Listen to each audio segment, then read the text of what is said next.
નમસ્કાર મિત્રો, સ્પર્શ સલાહ કેન્દ્રમાં હું હિરલ જગ્ગડ આપને આવકારું છું. એક સમયની વાત છે.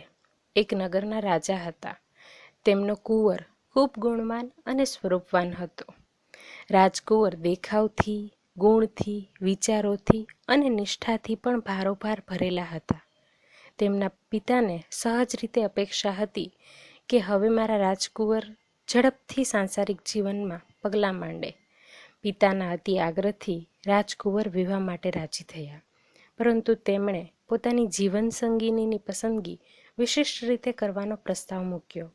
અન્ય તમામ નગરોમાં આ સંદેશ પહોંચ્યો. તમામ નગરોમાંથી સ્વર્ગની અપ્સરા જેવી રાજકુંવરીઓ કુંવર સાથે વિવાહના સમણાઓ લઈ મહેલમાં પ્રવેશી.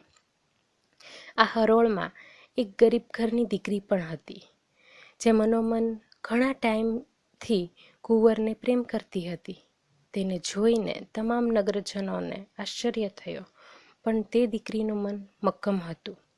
સ્વયં વધુની આ પ્રતિયોગિતામાં કુંવરે જાહેરાત કરી, હું આપ સૌને એક બીજ કુંડાની સાથે આપું છું. 15 દિવસ પછી જેના કુંડામાં ઉત્તમ, સુંદર, મધુમંત, સુગંધિત, ખીલેલું ફૂલ હશે, તેની સાથે જ હું વિવાહ કરીશ. આમ કહી સ્વયંવધુની પ્રતિયોગિતામાં જોડાયેલ તમામને આ બીજ કુંડા સાથે આપવામાં આવ્યું.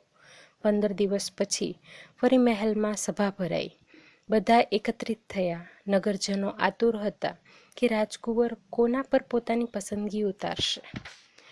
રાજકુંવર ક્રમ અનુસાર કુંવરીઓના કુંડામાં ફૂલની ચકાસણી માટે નીકળ્યા. આશ્ચર્યની વાત એ હતી કે તમામ ફૂલ ખૂબ સુંદર, ખૂબ સુગંધિત અને સુવાસથી મધમધતા અને ખીલેલા હતા, પરંતુ પેલી ગરીબ દીકરીનું કુંડું ખાલી હતું અને તેના મુખ પર તટસ્થ ભાવ હતો.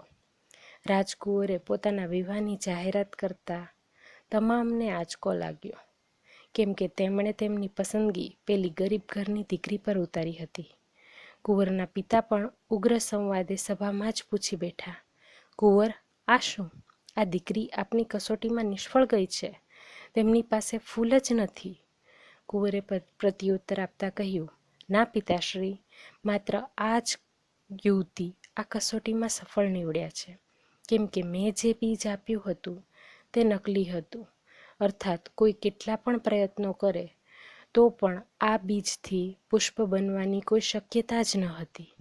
અન્ય કુંવરીઓએ અનૈતિકતાનું આચરણ કરી ફૂલને લઈને ઉપસ્થિત થયા છે.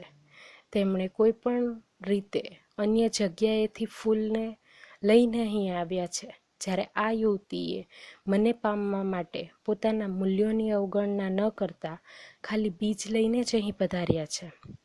આથી હું વિવાહ આ યુવતી સાથે જ કરીશ.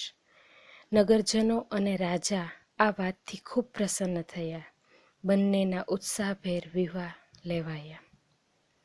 મિત્રો, આજનો સ્પર્શ એ જ છે કે આપણે પણ આપણા જીવનમાં મનચાહા પરિણામોને મેળવવા માટે ઉત્તમ મહત્વાકાંક્ષાને પામવાની પ્રતિયોગિતામાં પોતાના મૂલ્યોની અવગણના તો નથી કરી રહ્યા ને? આ વિચાર પર જરૂર વિચાર કરજો. અંતમાં એ જ પાછું મળશે જે આચરશો. એ ઇજ્જત હોય કે માન સન્માન હોય, કપટ હોય કે પછી દુરાચાર હોય. આપનો આજનો દિન અને જીવન મંગલમય રહો. સદા હસતા રહો, સ્વસ્થ રહો, મસ્ત રહો, તંદુરસ્ત રહો. આભાર.